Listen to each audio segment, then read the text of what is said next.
Welcome to another edition of the Gridiron Report. I'm Jarret Johnson. I'm joined by the mighty Joe Yeager.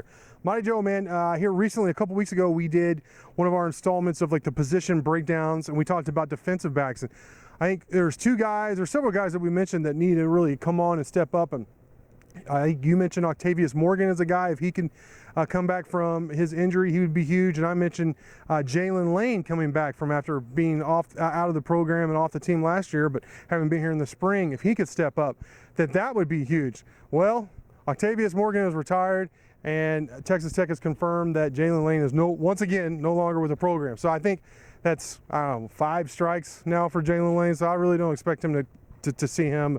Good luck to him moving forward. But, I mean, look, that leaves some holes there. Texas Tech needs some corners. First off, what's your reaction to how big of a loss are those two guys? And then let's talk about who needs to step up. Yeah, it certainly doesn't help anything, that's for sure. Now, I mean, I personally wasn't completely counting on those guys to be in the fold. I was hoping more than counting. And I hope that the coaching staff was kind of had them the same way, kind of penciled in rather than inked in. Yeah, right. So maybe it's not a complete catastrophe or anything like that. But I mean, bottom line, at least one of those guys, you'd really like to be able to make it. So yes, that definitely harms your numbers there. You've got to have, I mean, your two main guys, Fry and DeMarcus Fields. Come in there, and I mean, and then the backups as well. I mean, these guys, they got to be able to do the job, and they got to be healthy for the entire year. Any DB recruits coming in, they may be seeing service a little bit earlier than they anticipated when they signed.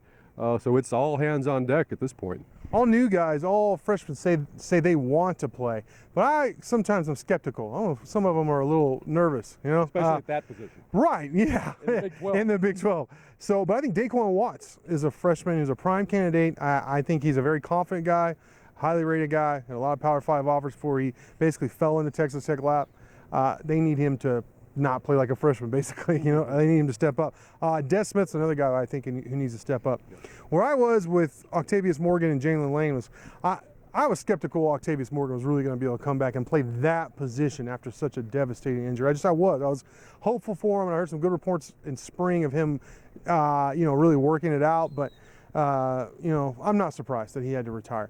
Now Jalen Lane, I feel kind of dumb about saying this because he's made so many mistakes and had so many setbacks, I'd say, in his career. But after seeing him in spring and everything, I was really hopeful that he was gonna stick this time, and he was gonna make one run his senior year, try and hook on to some NFL team if he had a really monster year here. So I felt like he was motivated, and there was a good chance there. Well, fooled me 5 times, I guess. Shame on me. So I do think those are big losses, so to speak, just because you don't have a lot of depth there. But look, I mean, that's the way it is. It's a battle of attrition in a lot of ways. So they're recruiting DBs hard, and so moving forward, hopefully it won't be as much of a problem. But yeah, they need some guys to step up and play bigger than they have in recent years. Starting next year. Yeah, Zach McPherson, a guy. Yeah, McPherson's another guy. Yeah, you got to count on him. Grad transfer from Penn State. He was going to be a factor anyway, but now, I mean, he's got to be a factor. Absolutely. I'm looking forward to seeing what he brings to the program. And he's got 2 years of eligibility, even though he's a grad transfer. So former 4-star guy. But Joe, great stuff from you as always. Thank y'all for watching, and until next time.